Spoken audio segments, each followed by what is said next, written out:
in FBI custody and will soon appear in federal court in the Eastern District of Virginia. Today is a good day, but it is also a solemn one. Today, we remember the 4 innocent Americans whose lives were taken by ISIS.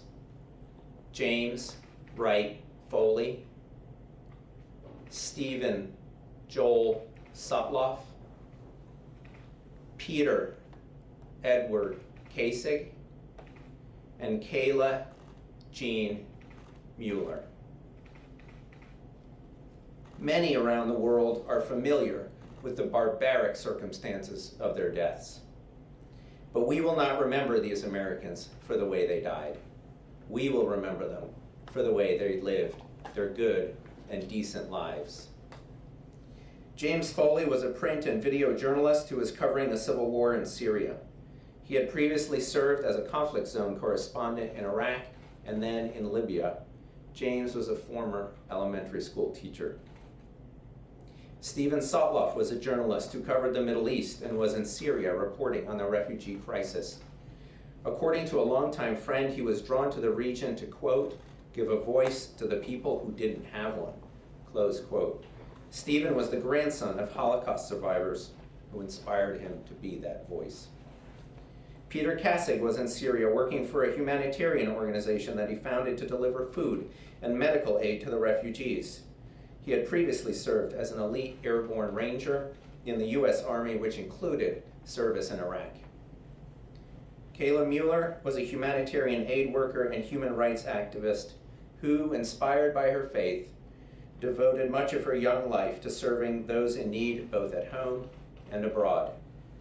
As President Trump shared during his 2020 State of the Union address, the American warriors who conducted the military operation that resulted in the death of ISIS leader Abu Bakr al-Baghdadi were so inspired by Kayla that they named the mission Task Force 814, a reference to August 14th, Kayla's birthday. Today's announcement is the result of many years of hard work in the pursuit of justice for these Americans. We have been inspired by their memories and moved by the determination and grit of their families. Families which will never rest until justice is done. To them, I say this, neither will we. Although we cannot bring back your children, we will do all that we can, obtain justice for them, for you, and for all Americans. As for Kotay and al-Sheikh, like many other terrorists before them, they have underestimated the American resolve to obtain justice for our fellow citizens who are harmed or killed by terrorists anywhere in the world. These men will now be brought before a United States court to face justice for the depraved acts alleged against them in the indictment. As for their ringleader, Mohammed Emwazi, infamously known as Jihadi John, he faced a different kind of American resolve, the mighty reach of our military, which successfully targeted him in an airstrike several years ago. My message to other terrorists is this: if you harm an American, you will face the same fate as these men. You will face American arms in the battlefield. And if you survive that, you will face American justice in an American courtroom and the prospect of many years in an American prison. Either way, you will never live in peace. You will be pursued to the ends of the earth. No matter how long it takes, we will never forget. We will never quit. To the American people, today's announcement is a reminder of the threat that we continue to face from radical Islamic terrorism. These terrorists despise the freedoms and the way of life we cherish and are hell-bent on imposing their ideologies on a world that continues to reject them. Although our nation faces a variety of national security threats from many quarters, we will not relent in our efforts to protect America and her citizens from the threat posed by terrorists. Today's announcement would not have been possible without the relentless effort of countless dedicated prosecutors, agents, and analysts who are the bedrock of the Department of Justice. I want to thank the prosecutors from the U.S. Attorney's Office of the Eastern District of Virginia from my own National Security Division, and all of the many FBI agents and analysts who have worked tirelessly on this case. I also want to thank the Office of International Affairs and the United States Attorney's Office for the Southern District of New York, both of which assisted with important aspects of this investigation. The Attorney General wanted me to convey that the support of the United Kingdom's Home Secretaries, Sajid Javid and Priti Patel, was critical to moving this investigation and prosecution forward, and he extends his sincerest gratitude for their unwavering commitment to the pursuit of justice in this case. We also want to thank all of our international partners who have come forward thus far with evidence, and I would encourage any others with evidence to come forward as well. We understand that the justice we seek in this case will extend to many people in numerous other countries around the world, and we humbly and enthusiastically accept that responsibility. We all have our part to do our part in confronting and defeating ISIS. Just last week, the department announced our significant successes in repatriating and prosecuting a number of U.S. citizens who went to Syria to join and support ISIS and were detained by the Syrian Democratic Forces. The United States has been a leader in taking responsibility for its citizens who left to join ISIS. And as the case we are announcing today highlights, when we have the evidence to do so, we will also take responsibility for prosecuting those non-U.S. citizens who have injured or killed Americans anywhere in the world. If you have American blood in your veins, or you have American blood on your hands, you will face American justice. This department has successfully prosecuted hundreds of defendants since 9/11 for terrorism-related offenses in our federal courts, and we will continue to do so. Finally, I want to acknowledge the Departments of State and the Department of Defense. We will continue to work together with them and our other partners in the U.S. government to combat the scourge of terrorism. The step we take today is just that, a step. But it is a big step, and I can assure you that the women and men of the Department of Justice will not stop until justice is won. Thank you. Director Wray.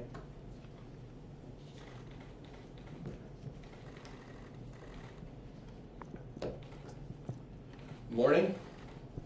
Today's announcement makes clear once again that combating terrorism remains the FBI's top priority, and that the entire United States government remains committed to bringing to justice anyone who harms our citizens. We showed that resolve to the world last week by repatriating Americans who had traveled to Syria to support ISIS so that they will face charges here. And today we're demonstrating that resolve by bringing to our shores two men who left Britain to become ISIS terrorists. Now they're going to face justice in an American court of law for crimes against American citizens.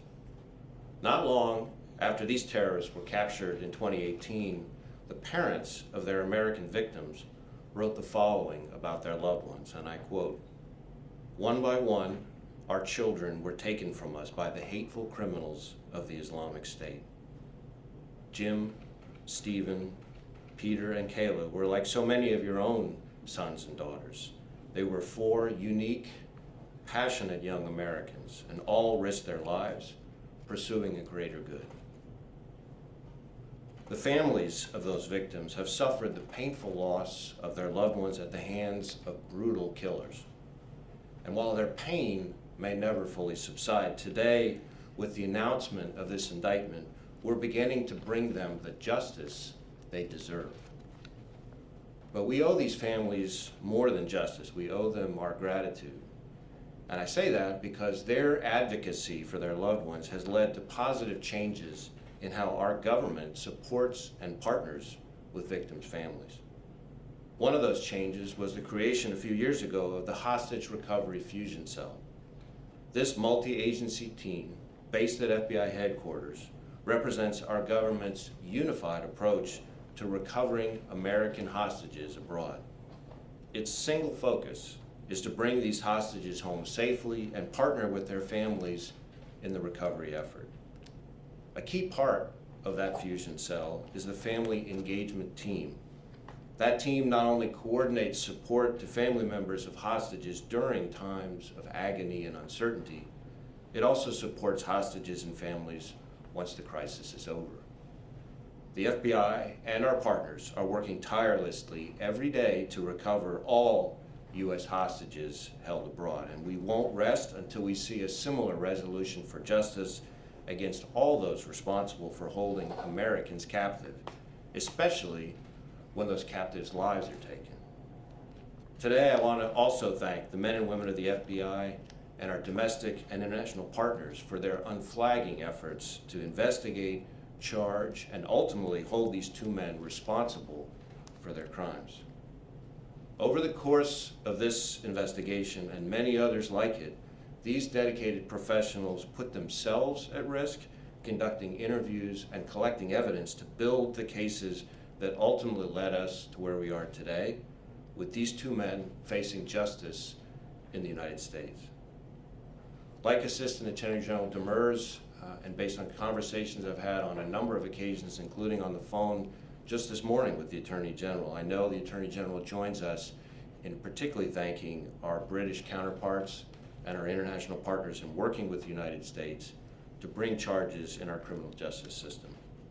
We mourn not only our American victims, but also the British victims, David Haynes and Alan Henning, and victims of all nations who suffered unimaginable cruelty at the hands of ISIS.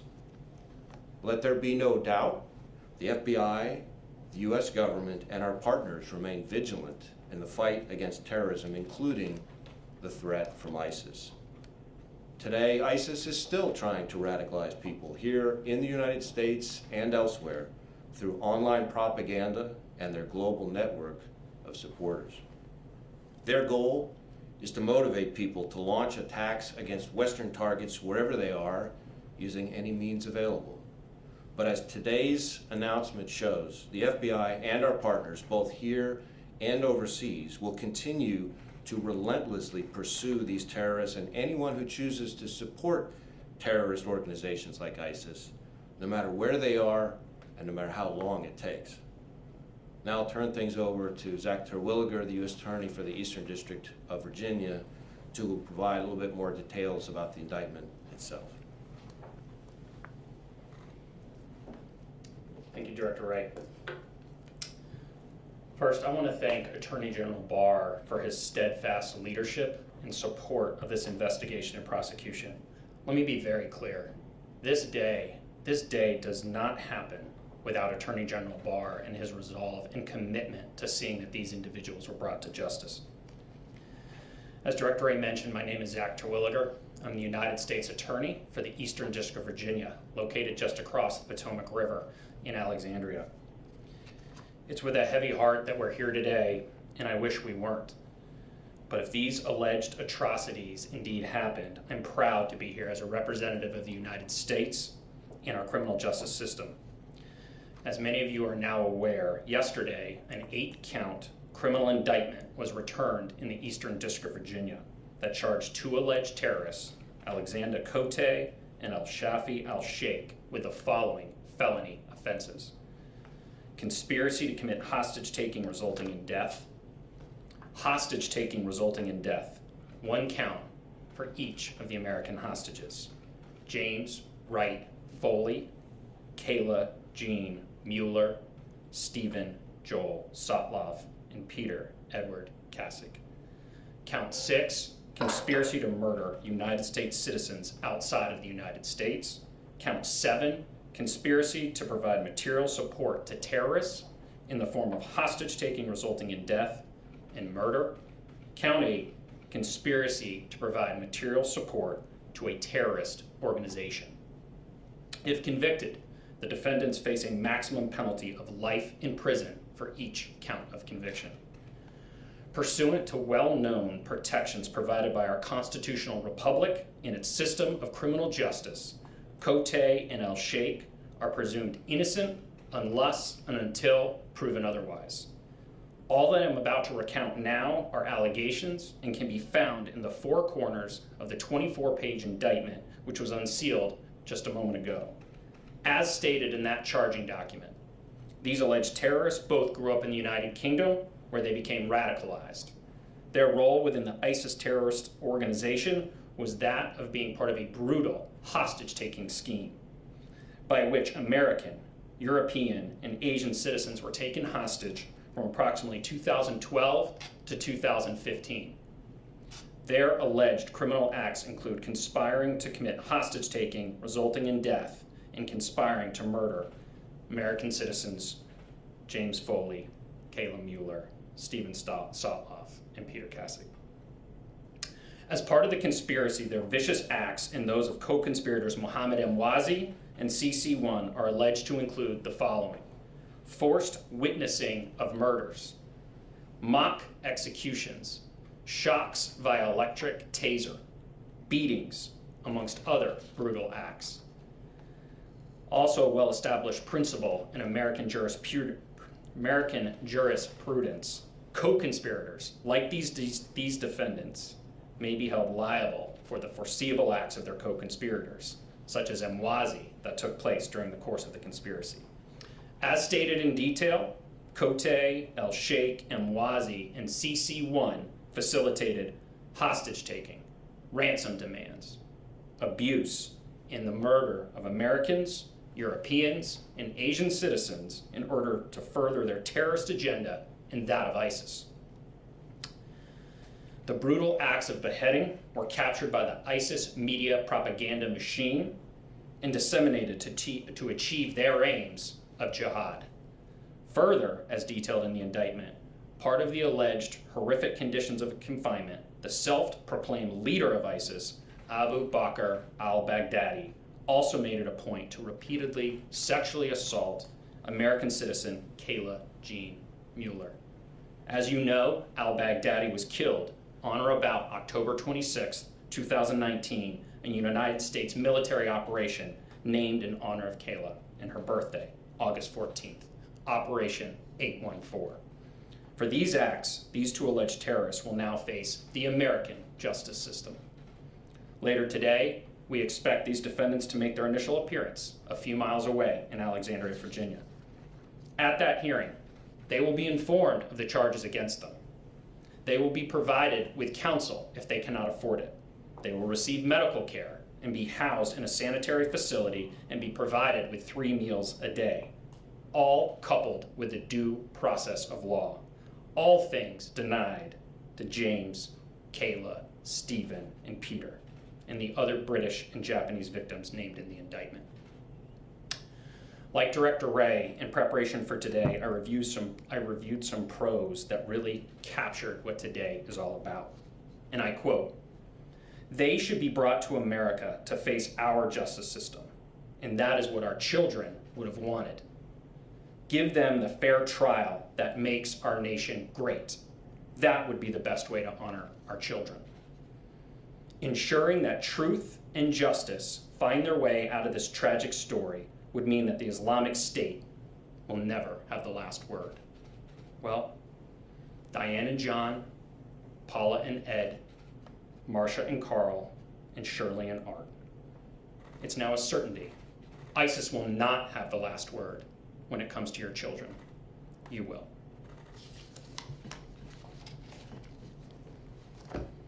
Attorney General Demers.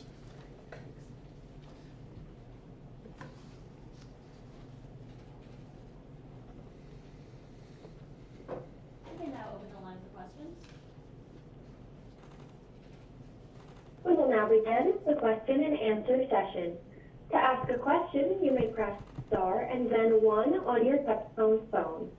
If you are using a speakerphone, please pick up your handset before pressing the keys.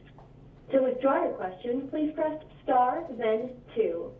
Please note that you will be limited to 1 question, and we do ask that you specify who your question is for. We will now pause momentarily to assemble our roster. Our first question today comes from Ryan Lucas with NPR. Hi, thank you for doing this. First question is, how important was the British evidence that the Justice Department has been, fighting for 5 years to try to get from the UK government, and would we be here today without it? And then, what does this case say about the ability of the Justice Department to bring all terrorist cases to U.S. civilian courts for trial. So thanks, Ryan. I think we decided that if we were going to do this case, we were going to tell the fullest story we could of what these defendants did, and we were going to put on the strongest case possible. And with the British evidence, I think we can do that very well. As for your second question, as you know, the department has prosecuted hundreds of terrorists in federal court since 9/11. We have done so successfully. We've protected classified information when we've needed to, and we've gotten justice for many victims and many convictions. You can expect us to continue to do so.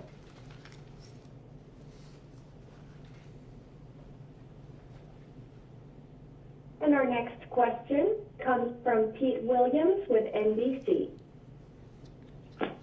Thank you. Mr. Demers, can you tell us specifically what does the indictment allege that Cote and al-Sheikh did with regard to the 4 Americans?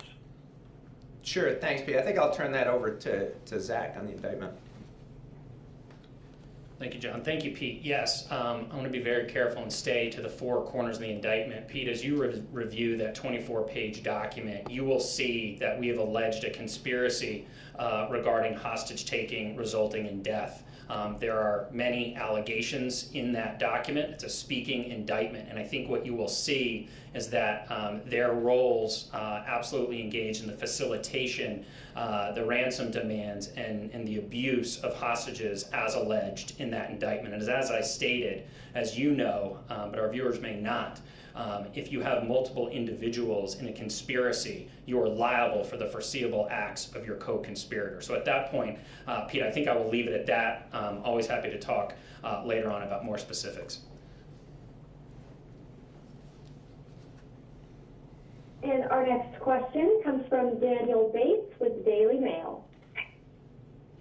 Hi, this is Robin Devers. I just wanted to seek reassurance that prosecutors will not be seeking the death penalty in this case. Obviously, that was one of the conditions of sort of British intelligence providing assistance. But can you guarantee us that there won't be a U-turn and you won't be seeking the death penalty with this case?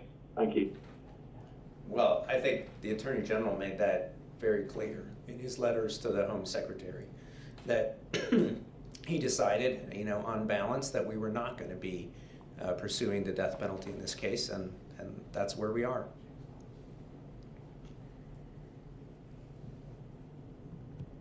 Our next question comes from Eric Tucker with the Associated Press. Hi, everyone. Thank you so much for doing this. John and Zach, I guess the question might be best directed at you. Can you talk a little bit about the interaction with the family members over the last year in terms of how important their wishes were in terms of bringing these 2 individuals to justice and the nature of the conversations you had with them? Sure. I mean, look, I think everyone on this stage has met with the families. I know the director and I did together some time ago. We listen very carefully to the voices of the family. We weigh their views very seriously. Ultimately, we have to make our own judgment about whether we can bring a case of this nature, but the family's views were critical to our thinking on this case. And, as the director said, and as Zach said, we're very grateful for their continued advocacy for their children and for the continued attention that they've brought to this case, for their advocacy not just in this country, but also in the UK and in other countries in helping make this the strongest case we can. Just briefly, thanks for the question, Eric. And Yes. our last question comes from Jake Gibson with Fox News. Thanks for doing the call. Thanks for taking my question.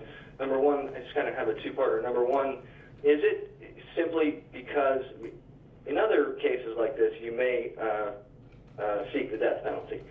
Is that not happening in this case simply because that was a UK demand for their cooperation, number one? And number two, was there any thought from European nations or the UK that they would like to try this case on their own because they also have victims? I mean, ultimately, why did it end up here? Thank you. So thanks for the question. This, the decision at first of the department was to leave open the possibility to seek the death penalty. There's a whole process for doing that, and obviously that's a process that we never undertook because the Attorney General decided that we should provide the death penalty assurance in order to get the British evidence and see that justice could be done more expeditiously than if we had to continue to litigate this issue in the courts in the United Kingdom. We never got there in terms of determining whether we would seek the death penalty or not. The decision was to try to keep the option open at first, but ultimately that didn't work. As for why other countries are not doing this case and we're doing it, maybe that's a better question for them. But as I said in my remarks here, when we have American victims, we are very willing to do these cases. Just to add one thing on that. As far as the other countries, one of the things that the FBI works very hard at, and in this case our Washington field office had the extraterritorial responsibility, is to work very closely with our counterparts from all these other nations, both in terms of developing evidence for our own cases, but in some cases providing assistance to them as they build their own. And we work very closely with each other, and that's an important part of the international cooperation that exists on these kinds of cases, because we're all facing attacks against our citizens from ISIS. And we hope that many of those nations will be able to bring cases cases against their citizens as we go forward. Thanks. Just Zach Terwilliger again, just to respond to Eric Tucker's question regarding the victims. One thing I want to make clear, we utilize in the Eastern District of Virginia, as do the vast majority of U.S. Attorney's offices, a victim-centric approach. The victims and their families in this case are what's driving our pursuit of justice. That's who we represent, the people of the United States.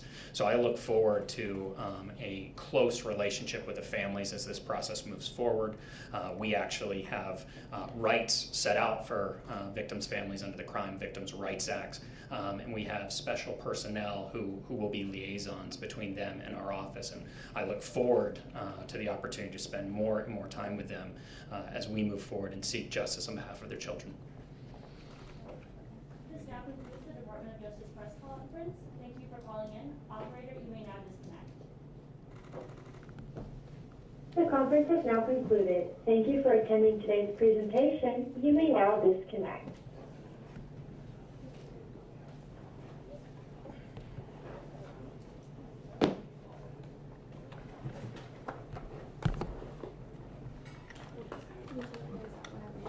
Okay.